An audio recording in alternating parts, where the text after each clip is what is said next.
Assalamualaikum warahmatullahi wabarakatuh. Perkenalkan, nama saya Wening Pratiwi dengan NPM 160110210019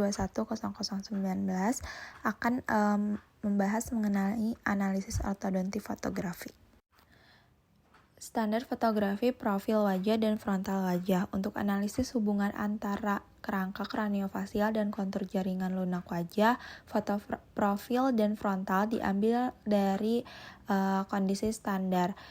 Bisa dilihat pada gambar yang di samping itu. Ini dilakukan dengan pasiennya duduk dengan tegak dalam keadaan oklusi dan dengan ototnya rileks dan mentalis.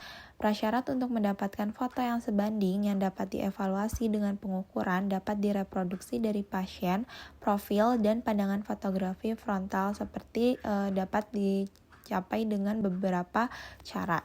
Yang pertama ada arah frontal dan lateral diambil dengan satu kamera seperti yang dijelaskan oleh Simon dengan pasien dalam dua posisi berbeda. Lalu yang kedua, dua foto diambil dengan satu kamera memperoleh aspek yang berbeda dengan menggunakan cermin. Lalu yang ketiga, tampak depan dan samping diambil bersamaan menggunakan dua kamera. Terlihat pada gambar di samping untuk foto ekstraoral fotografi. Dalam ortodontik pandangan lateral yang sebelah kiri, lalu foto frontal yang di tengah dan diambil sebagai aturan dan yang sebelah kanan itu pandangan wajah oblik untuk menilai garis senyum dapat diambil sebagai tambahan. Selanjutnya, analisis fotografi dalam arah sagital, yaitu divergensi wajah. Jadi, analisis lain dari foto-foto lateral itu didasarkan pada evaluasi divergensi wajah. Kemiringan antara dua garis referensi berikut dianalisis di sini. Yang pertama, garis yang menghubungkan dahi dan batas bibir atas. Lalu yang kedua, garis yang menghubungkan batas bibir atas dan jaringan lunak apogonion. Lalu, adapun jenis profil ini dibedakan menurut hubungan antara kedua garis tersebut. Yang pertama, profil lurus, dua garis membentuk garis yang hampir lurus. Lalu, profil cembung, dua garis referensinya membentuk sudut yang menunjukkan perpindahan relatif dagu ke belakang atau divergen posterior. Lalu, profil cekung, dua garis referensinya membentuk sudut yang menunjukkan perpindahan dagu relatif ke depan atau divergen anterior. Lalu selanjutnya pada gambar di bawah ini tuh merupakan kecembungan dan kecekungan profil jaringan lunak. Untuk metode evaluasinya yaitu menandai garis referensi.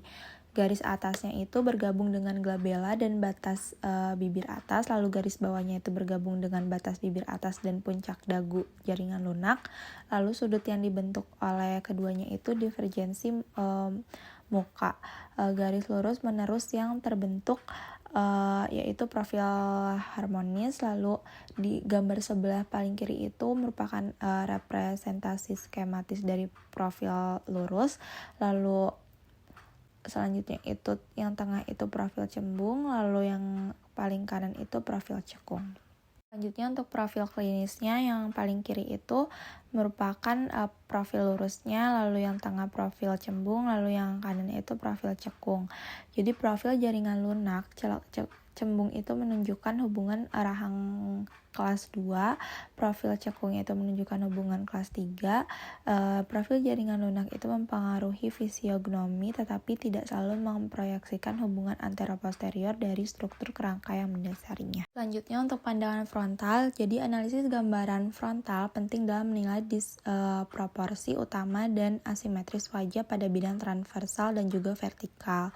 Bahkan sedikit rotasi kepala dari bidang film dapat mengakibatkan perbedaan besar antara pola relatif kontur wajah kanan dan kiri.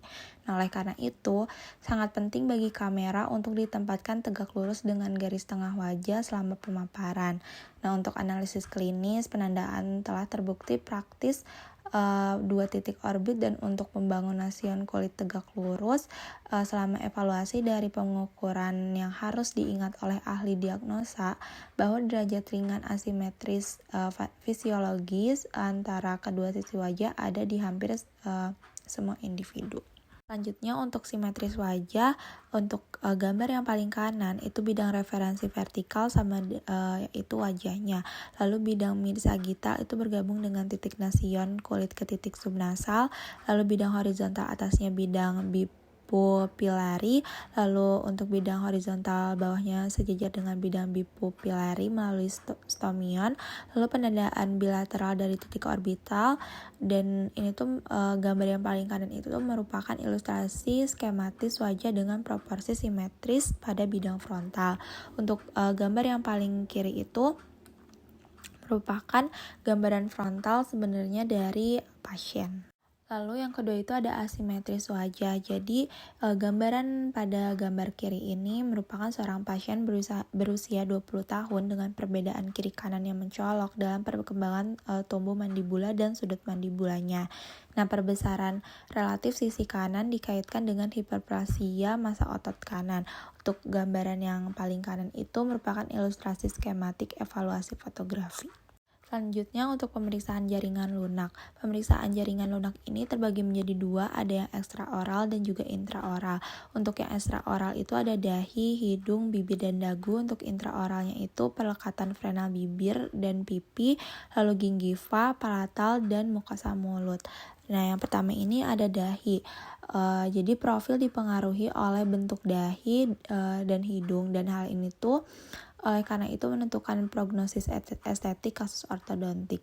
Untuk morfologi wajah yang harmonis, tinggi badan dahi, jarak garis rambut ke glabella harus sepertiga dari seluruh tinggi wajah, dan oleh karena itu sepanjang sepertiga tengah jarak glabella ke garis subnasal, dan sepertiga bagian bawah jarak subnasal juga.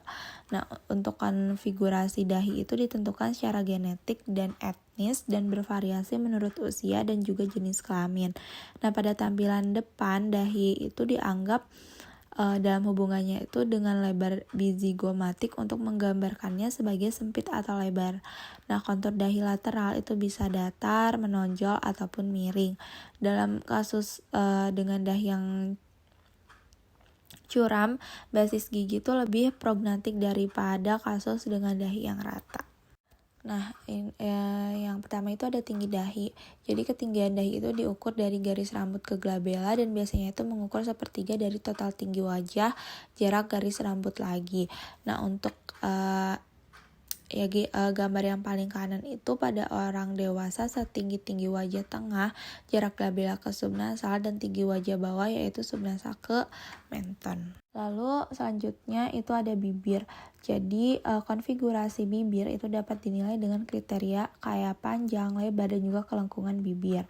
Dalam situasi seimbang, panjang bibir atas berukuran sepertiga bibir bawah dan dagu, 2/3 dari tinggi wajah bagian bawah. Selain itu, panjang bibir atas itu harus dinilai dalam kaitannya dengan posisi tepi insisal atas.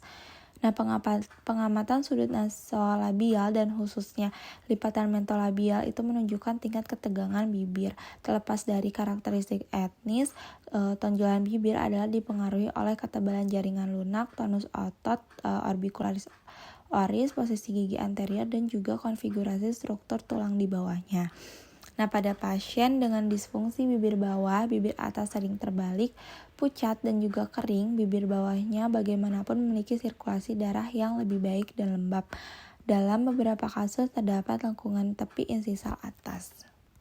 Lalu untuk hubungan bibir vertikal dalam situasi seimbang, panjang bibir atas, jarak subnasal ke stomion adalah sepertiga dan panjang bawah dagu. Jarak stomion ke menton adalah 2/3 dari tinggi rendah bawah. Sekian yang bisa saya sampaikan mengenai analisis ortodontik fotografi. Mohon maaf bila ada kesalahan. Wassalamualaikum warahmatullahi wabarakatuh. Terima kasih.